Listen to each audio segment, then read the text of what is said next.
हम पूछना चाहते हैं ढोंगी पाखंडी चुरकुट कौन है? एक तो गोरखा छोटका नया बाबा आया है, उसको धीरेंद्र को मैं जिंदा रहूंगा, एक भी गरीब को चरण धोने इन बाबा लोगों को नहीं दूंगा। इन लोगों को टाइम बम, अणुबम, परमाणु बम पानिए, पाकिस्तान बांग्लादेश भेज दीजिए, ये लोग वहीं उड़ा दे, ये लोग का मूर्ति लगा देंगे, हम हिंदू राष्ट्र बन जाएगा। और ये लोग जब चमत्कारी है तो ये लोग स्वाहा कर दे सब मियाँ को, सब दलित को, स्वाहा मर जाओ। आप इंफ्रास्ट्रक्चर को उठा के देखिए, एथेनॉल फैक्ट्री की क्या स्थिति है। 13,000 अरबपति खरबपति जो उद्योगपति थे वो भारत छोड़ दिया। दूसरे, हमारा रुपया की वैल्यू नहीं है, हमारी जीडीपी क्या है उसको आप उठा के देख लो, दाल कहां पर है, सब्जी कहां पर है, तेल कहां पर है, आप उठा करके देख लो। सर साजिश के तहत ये दलित गरीब कोई लोग कमजोर तबके को मार रहा है, आप इसको समझिए। कहीं पे निगाहें, कहीं पे निशाना। अब आप देखिए ये कुमार विश्वास टाइप के लोगों को, ये चिल्लर मक्खर पैसा लेकर के जाकर के कभी पढ़ता है, अपने को बहादुर समझता है।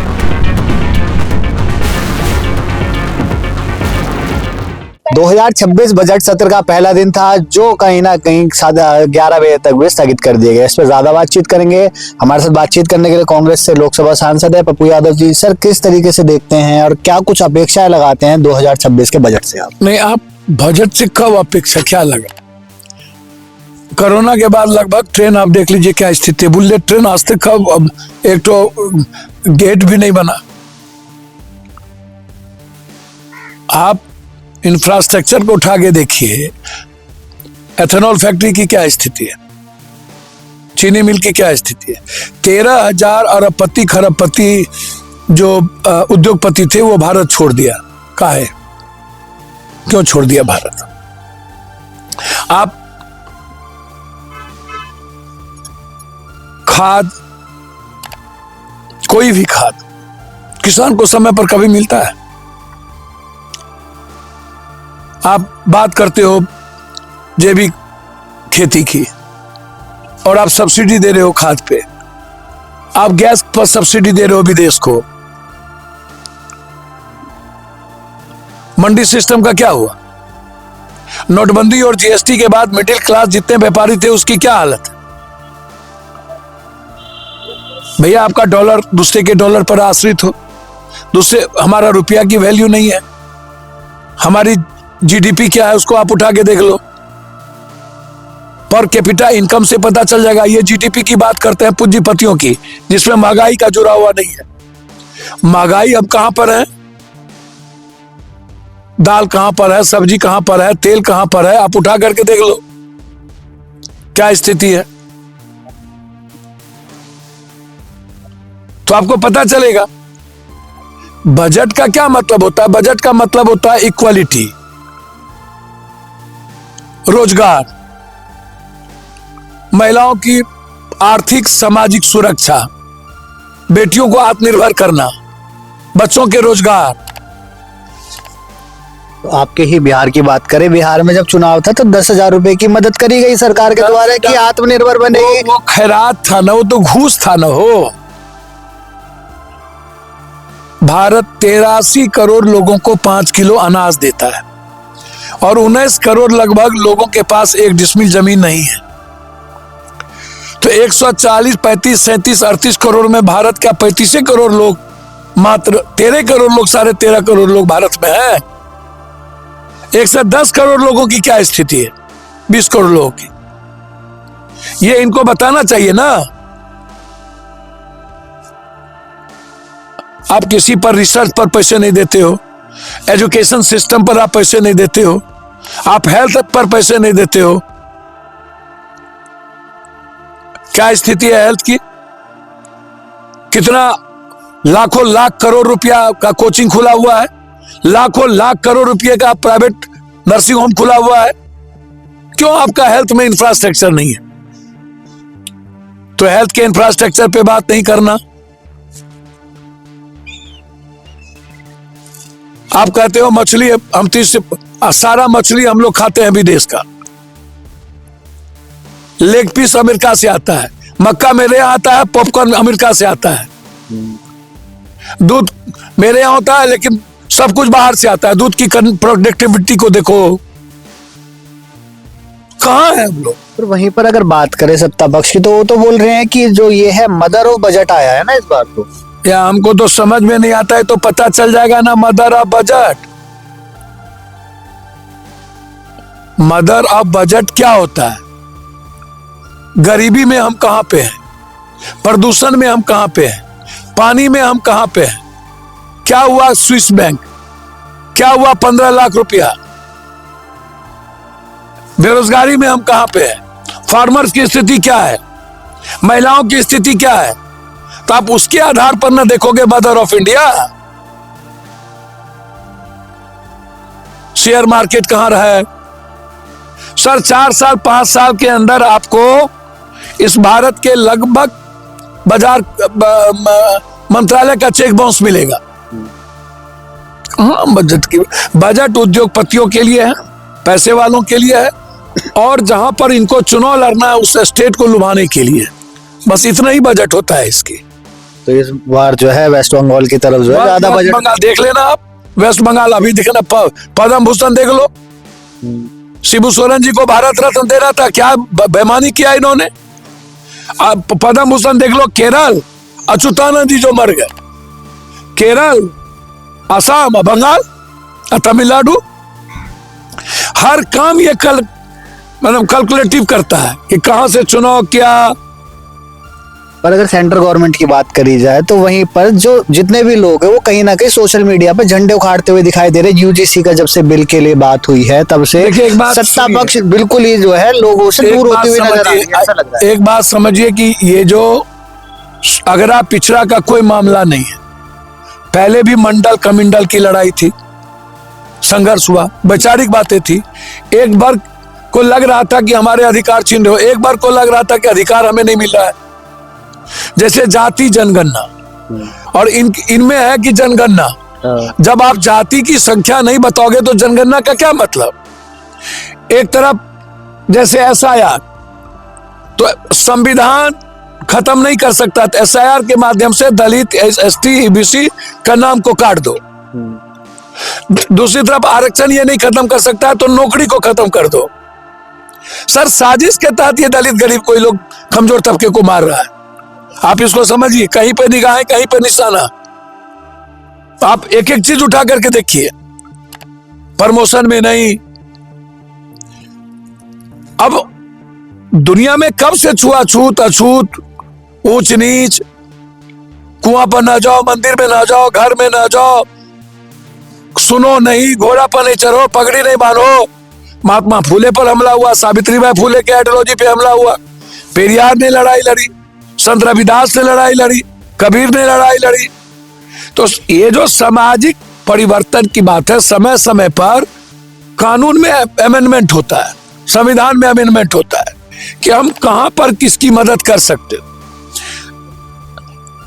बिल्कुल स्वर्ण जाति के लोगों को भी अपनी बात समझने का सरकार ने नहीं समझा पाई।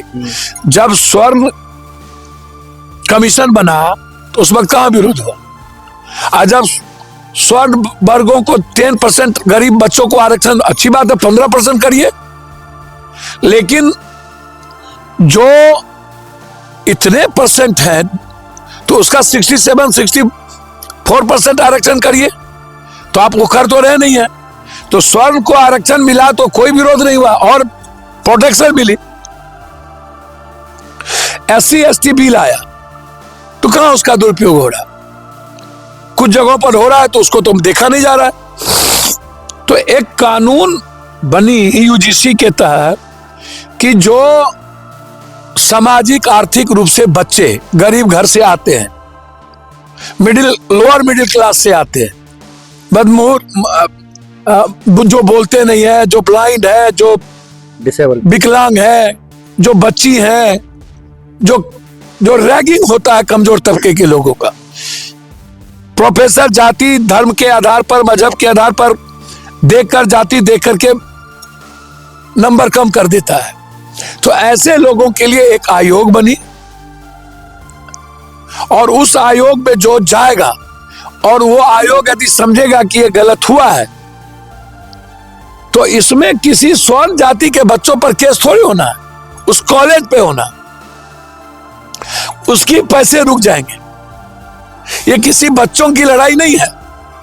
अब ये कहना कि हम किसी लड़की को हम प्रपोज कर दिए, स्वर्ण की कोई बच्ची है उसको किसी ने, पप्पू पासवान ने, पप्पू राम ने, पप्पू निषाद ने, पप्पू मला ने प्रपोज कर दिया, नहीं कर सकता सर, नहीं कर सकता।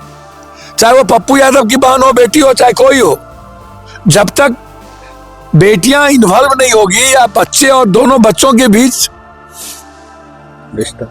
एक अच्छे रिश्ते नहीं होंगे, तब तक वो प्रपोज हो ही नहीं सकता। अच्छा, प्रपोज करने के बाद भी ये कंप्लेन का कोई आधार नहीं है, ये गलत फीडबैक है। अब आप देखिए ये कुमार विश्वास टाइप के लोगों को, ये चिल्लर मक्खर पैसा लेकर के जाकर के कभी पढ़ता है, अपने को बहादुर समझता है, कभी भी भारत का कभी इस तरह के काम नहीं करते थे राजनीति में, नहीं, ये हर चीज में राजनीति का बात करता है।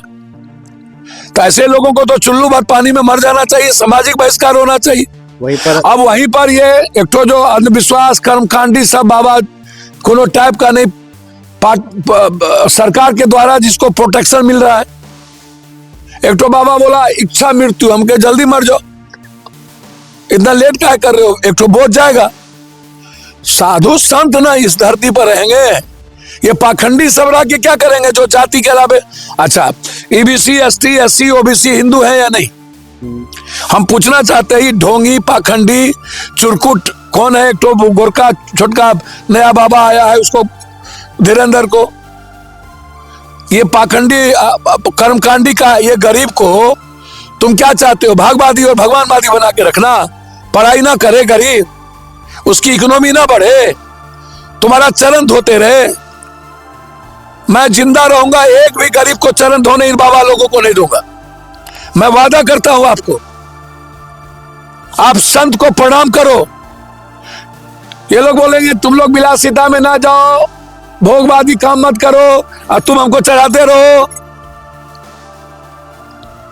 अब ये धीरेन्द्र बोल रहा है, तो इन लोगों की दुकान जब बंद होती है, कुछ जैसे ईबीसी ओबीसी के छात्र हैं, उन लोगों को इस सब पर विरोध करने की जरूरत ही नहीं है। जब कानून उनके पक्ष में आया और कोई अपनी बात रख रहा है तो उनको रखने दीजिए, वो गवर्नमेंट का काम है, आप क्यों विरोध कर रहे हैं?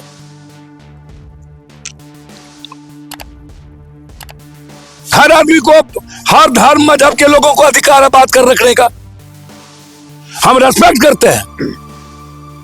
तो आप, लेकिन ये जो नेता कभी बाबा लोग समाज को बांटने में लगे हुए हैं, इन लोगों को टाइम बम, अणुबम, परमाणु बम बांधिए, पाकिस्तान बांग्लादेश भेज दीजिए, ये लोग वहीं उड़ा दे, ये लोग का मूर्ति लगा देंगे, हम हिंदू राष्ट्र बन जाएगा।